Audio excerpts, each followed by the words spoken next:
ನಮ್ಮ ಜಿಲ್ಲಾಧ್ಯಕ್ಷರು ಕೂಡ ಒಂದು ಬಾರಿ ಶುಭಾಶಯವನ್ನು ಕೊಡ್ತೇವೆ. ಇಂದು ನಮ್ಮ ಚಾಲುಕ್ಯ ಕರಿಯರ್ ಅಕಾಡೆಮಿ ಸ್ಪರ್ಧಾತ್ಮಕ ಪರೀಕ್ಷಾ ತರಬೇತಿ ಕೇಂದ್ರ ರಾಯಚೂರಿಂದ ಪತ್ರಿಕಾ ಒಂದು ಗೋಷ್ಠಿಯನ್ನು ಮಾಡ್ತಕ್ಕಂಥ ಉದ್ದೇಶ ಇರುತ್ತೆ. ಈ ಕಳೆದ ತಿಂಗಳು ಕರ್ನಾಟಕ ಶಿಕ್ಷಕರ ಅರ್ಹತಾ ಪರೀಕ್ಷೆಗಾಗಿ ನೋಟಿಫಿಕೇಶನ್ ಆಗಿ 9ನೇ ತಾರೀಕುವರೆಗೆ ಒಂದು ಅರ್ಜಿ ಹಾಕಲಿಕ್ಕೆ ಅವಕಾಶ ಇತ್ತು. ಅಂತ ಅರ್ಜಿ ಹಾಕಿರ್ತಕ್ಕಂಥ ಅಭ್ಯರ್ಥಿಗಳಿಗೆ ನಮ್ಮ ತರಬೇತಿ ಸಂಸ್ಥೆಯಿಂದ ಒಂದು 15 ದಿನ ಈ ಕೊನೆಯ ಕ್ಷಣದಲ್ಲಿ ನೆಕ್ಸ್ಟ್ ಮಂತು 7ನೇ ತಾರೀಕಿಗೆ ಅವರಿಗೆ ಒಂದು ಡೇಟ್ ಅನೌನ್ಸ್ಮೆಂಟ್ ಇದೆ ಎಕ್ಸಾಮ್ಸ್ ಆಗಲಿಕ್ಕೆ. ಆದರೂ ಆಗ್ಬೋದು, ಡೇಟ್ ಪೋಸ್ಟ್ಪೋನ್ ಕೂಡ ಆಗ್ಬೋದು.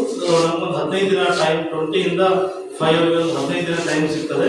ಈ ಕೊನೆಯ ಹಂತದಲ್ಲಿ ತಯಾರಿ ನಡೆಸ್ತಕ್ಕಂಥ ಆಕಾಂಕ್ಷಿಗಳಿಗೆ ಒಂದು 15 ದಿನ ಒಂದು ಉಚಿತ ತರಬೇತಿ, ಅಂದರೆ ಕೆಲವೊಂದು ವಿಷಯ ವಸ್ತುಗಳನ್ನ ಬೋಧನೆ ಮಾಡಲಿಕ್ಕೆ, ಮತ್ತೊಂದು 15 ದಿನ ಬೆಳಗ್ಗೆ ಮತ್ತು ಸಾಯಂಕಾಲ 2 ಬ್ಯಾಚ್ ಅಲ್ಲಿ, ಮಾರ್ನಿಂಗ್ 10 to 1 ಬ್ಯಾಚ್, ಅಂದ್ರೆ ಫುಲ್ ಟೈಮ್ ಪ್ರಿಪರೇಷನ್ ಮಾಡ್ತಕ್ಕಂಥ, ಎಲ್ಲಿ ಕೆಲಸ ಮಾಡದೇ ಇರ್ತಕ್ಕಂಥ ಅಭ್ಯರ್ಥಿಗಳಿಗೆ ಮಾರ್ನಿಂಗ್ 1 ಬ್ಯಾಚ್ ಮಾಡಿಕೊಂಡು, ನೆಕ್ಸ್ಟ್ ಪ್ರೈವೇಟ್ ಸ್ಕೂಲ್ ಅಲ್ಲಿ ಬೇರೆ ಕಡೆ ಕೆಲಸ ಮಾಡ್ತಕ್ಕಂಥ ಕೆಲವರು ಲೇಡೀಸ್ ಎಲ್ಲ ಇರ್ತಾರೆ, ಹೊರಗೆ ಹೋಗ್ಲಿಕ್ಕೆ ಆಗಲ್ಲ, ಅಂತ ಅಭ್ಯರ್ಥಿಗಳಿಗಾಗಿ ಈವ್ನಿಂಗ್ 5 to 8 ಒಂದು ಬ್ಯಾಚ್ ಮಾಡಿಕೊಂಡು ಅವ್ರಿಗೆ ಗೈಡೆನ್ಸ್ ಮತ್ತು ಎಕ್ಸಾಮ್ಸ್ ಗಳನ್ನು ಮಾಡೋದ್ರಿಂದ ಅವ್ರಿಗೆ ಈಸಿಯಾಗಿ ಸ್ಕೋರ್ ಮಾಡ್ಲಿಕ್ಕೆ ಅನುಕೂಲ ಆಗ್ತದೆ ಮತ್ತು ಒಳ್ಳೆ ಅನುಕೂಲಗಳಾಗ್ತವೆ ಅಂತಕ್ಕಂಥ ಉದ್ದೇಶದಿಂದ ಈ ಒಂದು ಸರ್ವಿಸ್ ಇರ್ಲಿ ಅಂತಕ್ಕಂಥ ಕಾನ್ಸೆಪ್ಟ್ ಇಂದ ಒಂದು 15 ದಿನ ತರಬೇತಿ ಮತ್ತು ಉಚಿತವಾಗಿರ್ತಕ್ಕಂಥ ಮಾರ್ಗದರ್ಶನ ಕೊಡ್ಲಿಕ್ಕೆ ತರಬೇತಿ ಸಂಸ್ಥೆ ಬಯಸ್ತಾ ಇದೆ.